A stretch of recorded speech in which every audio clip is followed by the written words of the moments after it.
Selamat datang saudara-saudari. Kita sedang menyoal mengenai mengapa ada banyak orang munafik di gereja. Mengapa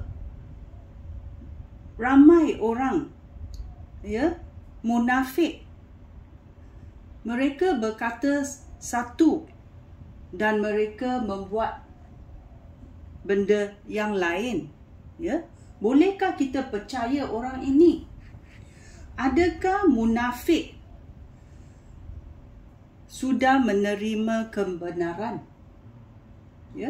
Jalan hidup kamu mesti melambangkan hidup kamu di dunia ini. Bukan pada hari Ahad kamu pergi ke gereja, hari Isnin sampai hari Sabtu kamu buat benda-benda yang tidak menyukai oleh Tuhan. Adakah ini orang munafik? Adakah ini orang berpura-pura berkata mereka Kristian tetapi mereka bukan? Kelakuan mereka tidak melambangkan mereka benar-benar percaya kepada penyelamatan Yesus Kristus.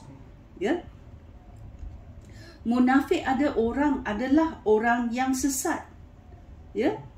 Kalau kamu sudah mengenal orang munafik dan kamu berkata, oh, gereja ini banyak orang munafik, dan kamu tidak mau percaya kepada penyelamatan Yesus Kristus, apa akan berlaku? Kamu akan bersama-sama orang munafik di neraka.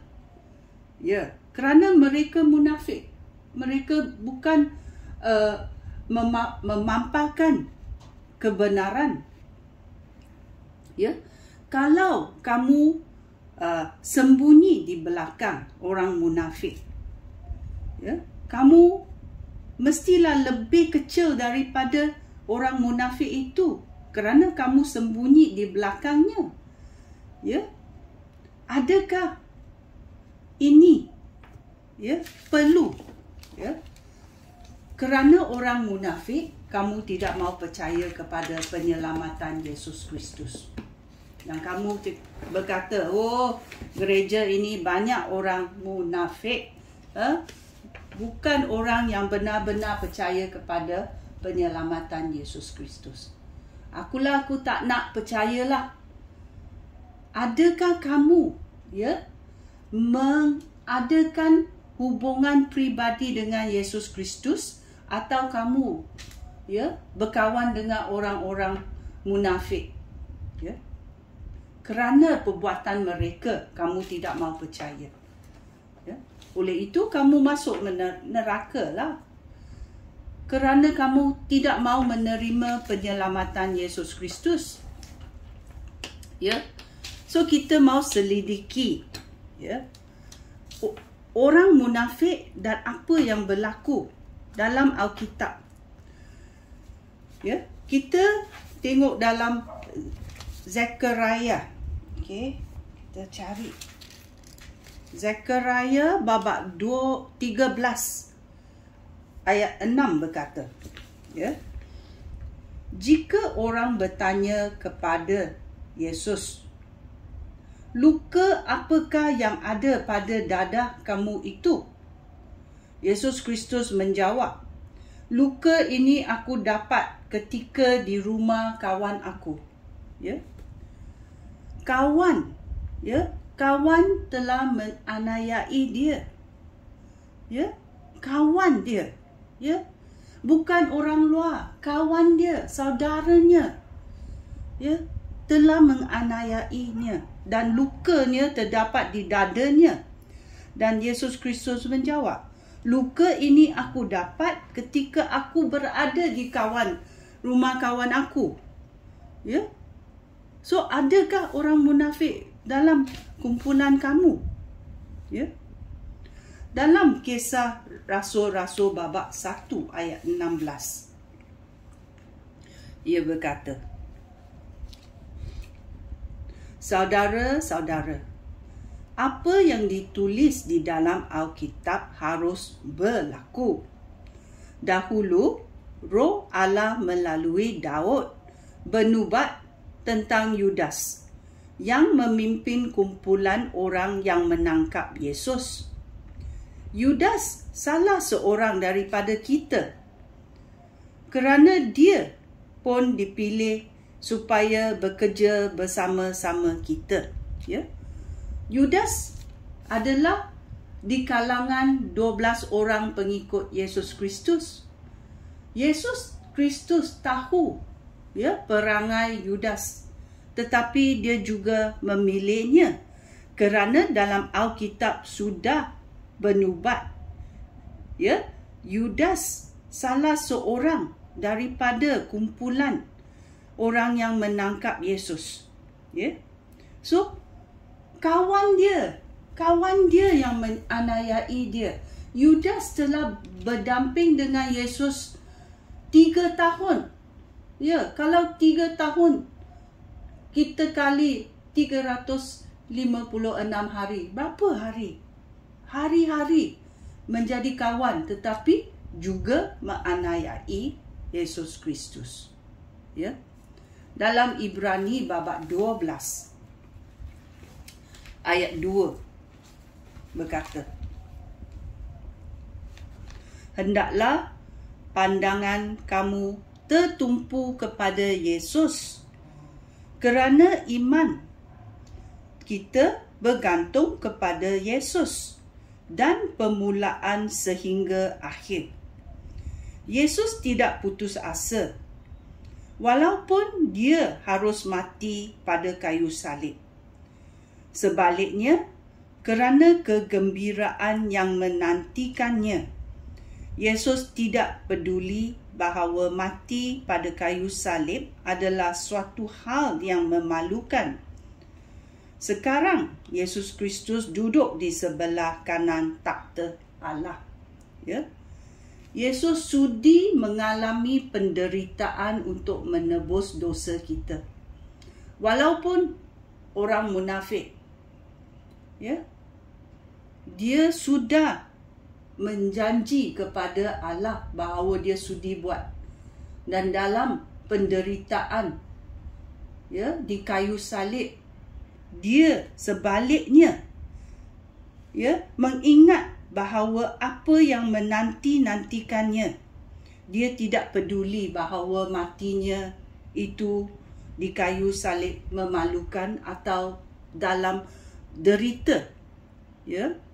Kerana dia tahu apa akan berlaku kemudian. Sekarang Yesus Kristus duduk di sebelah kanan takhta Allah. Oleh itu, Yesus sudi menebus orang yang berdosa. Kita, orang yang berdosa, harus menerima penyelamatan ini. Dia sudah menyumbangkannya, nyawanya untuk kita. Sudikah kita menerima penyelamatan Yesus Kristus? Dalam Kisah Rasul-Rasul babak 17 ayat 30 sampai 31 berkata, Allah tidak mahu mengingatkan masa kita tidak mengenal dia dahulu, tetapi sekarang dia menyuruh semua orang di seluruh dunia bertaubat daripada cara hidup yang jahat. Hal itu demikian kerana dia sudah menetapkan suatu hari untuk mengadili seluruh dunia ini dengan adil. Allah sudah menetapkan suatu hari.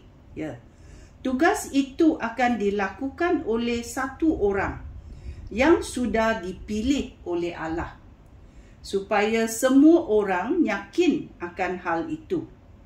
Allah sudah membangkitkan orang itu daripada kematian.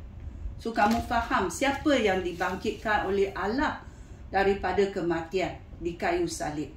Yesus Kristus lah. Pada hari ketiga, dia dibangkitkan oleh Allah. Oleh itu kita tahu, ya, pengadil, penghakim akan datang untuk menghakimi kita.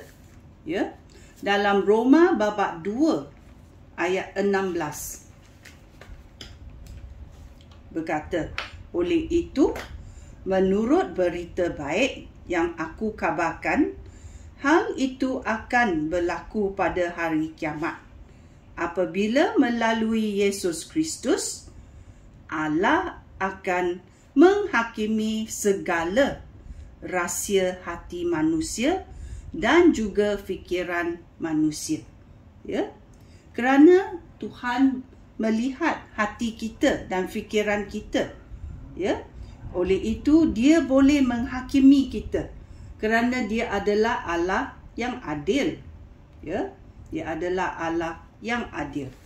Dalam 1 Samuel babak 16 ayat 7 berkata,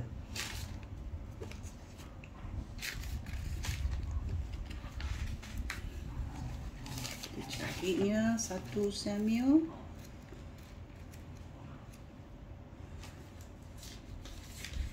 ayat 16 ayat 7 berkata, Tuhan berfirman kepada Samuel, jangan perhatikan tinggi badannya atau kacak rupanya.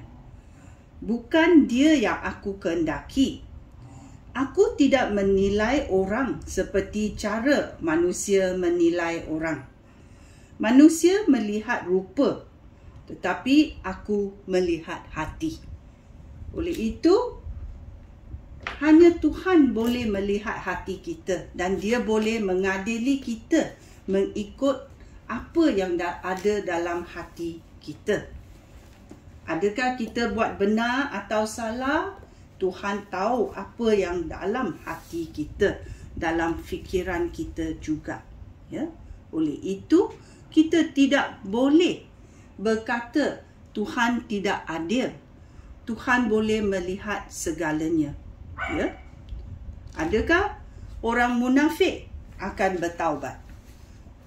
Adakah kita mahu mengikut teladan Yesus Kristus? Ya?